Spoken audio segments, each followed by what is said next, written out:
Bachelor for life here. And baby son. We're going to do the Cold Steel Slock Master.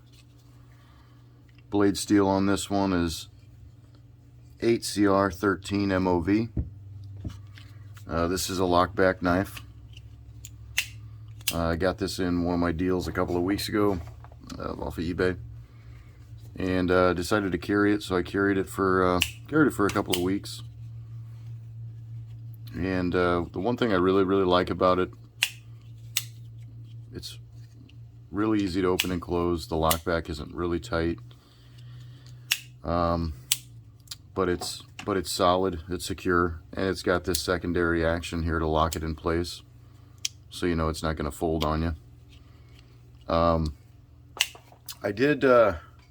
was going to do a little test on this one and beat it up, but instead if you've seen my last, or a couple videos ago, I did the SOG Aegis, which had the same steel. The blade steel really held up pretty well for a budget. For a budget steel, it held up very well. So I probably won't do a whole lot to this one. I just wanted to kind of show it off. I know baby son's itching to have me cut some stuff, so I might trim a few things up here. But a little bit more about the blade. The blade thickness on this, it's a pretty good thickness in comparison to that SOG. They're about the same price point. They're under 50 bucks. And I think that Aegis was on sale for cheap. These I think you can get for 45 to 50. Well worth it. Now the handle is kind of a lightweight plastic. I'm guessing it's their Grivex plastic. I didn't look it up online, but it is a lightweight plastic. There are no metal liners or anything like that inside. It is just the lockback and the knife and the blade. And I have used this quite a bit over the last couple of weeks. You can kind of tell some of the scratches and stuff on the blade, some of the goo from the tape and stuff from boxes and things like that I was cutting. But overall, it's still decently sharp. It does need a little bit of love, which it won't take much. The steel is overall pretty soft, so it shouldn't be too hard to sharpen up. And maybe I'll do that.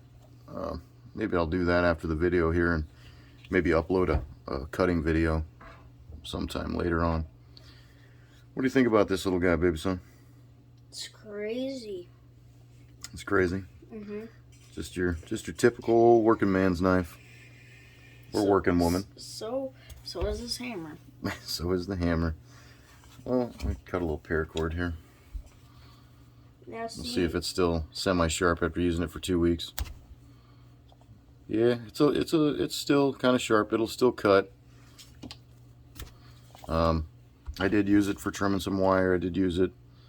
Worked really well for that. I was able to kind of get a good grip up here when cutting the wire. It's got like a little finger choil right there, which is nice. The primary choil in here, you get a nice deep grip on it. I'd like to see maybe some jimping or something up here. It is kind of slippery. Usually I'm wearing gloves when I'm working on stuff, but sometimes when you're cutting finer things, you can't wear the gloves. Now the handle, if you can kind of see, it does have a rough texture, which is really nice. It does stay in your hand pretty well. Here's some more paracord. There's some more paracord. I let it tear out. Let it tear out. Or blood, You I want to guess. cut the hair? The hair. Oh no. I guess it was a bad hair day. This is a weird piece of wood to try to cut it on. I guess it had a bad hair day. The paracord. Yeah, well, got it. But beyond that, beyond the handle, the pocket clip, it is a nice cold steel pocket clip. It's really tough. It does go in and out of the pocket pretty well in comparison to some of the cold steels that I have, but it does grip the pocket super tight. So a couple of dimensions.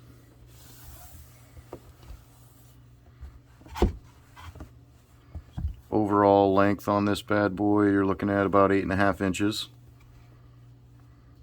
The blade portion from here to here Is 3.5. 3.5. Thickness, let's put it closed. thick? Just about. I'd say just about a 1/2 inch. Yeah, just about a 1/2 inch. Thickness at the widest point, and if it was in your pocket, I'd say just about an inch, a little over 1.5 inches at the widest point right here. So not a really big knife, but I did put some work in on it, and it worked pretty well. And we might, when I said we could try to like use that as like a knife, but I think Dad might, or Bachelor for Life might need to work on it. Yeah, we could whittle it down. Yeah, we could just make it a knife, and then we can review it sometime. And that's the one thing I like about this lock. You can put that lock in place, and when you're really pushing on this knife, you'll have a tendency to squeeze on this, on the lock back, which can loosen the blade and kind of deactivate the lock. So it is nice that it has that secondary lock. So when you're, putting a lot of pressure in on the wood, or if you're cutting something that's really, really hard, you don't have to worry about squeezing that too tight. And actually, look at that, we whittled into a point. We might make a stabby knife. Make a wood stab. Oh. Like a tanto. Make it a tanto blade. The wood tanto. Wait. There you go. Alrighty, well, that's all I've got for the, the Cold Steel Slock Master. It pierced through. Oh, super stabby. So that's the Cold Steel Slock Master, which I think it's Bachelor for Life approved. Yeah. Is it Baby Son approved? Yes. How are we going to tell if it's Baby Son approved? Stabby. Yeah, and if you didn't know, I just stabbed some wood and somehow. And my little stab. Bachelor for Life. And Baby Son out.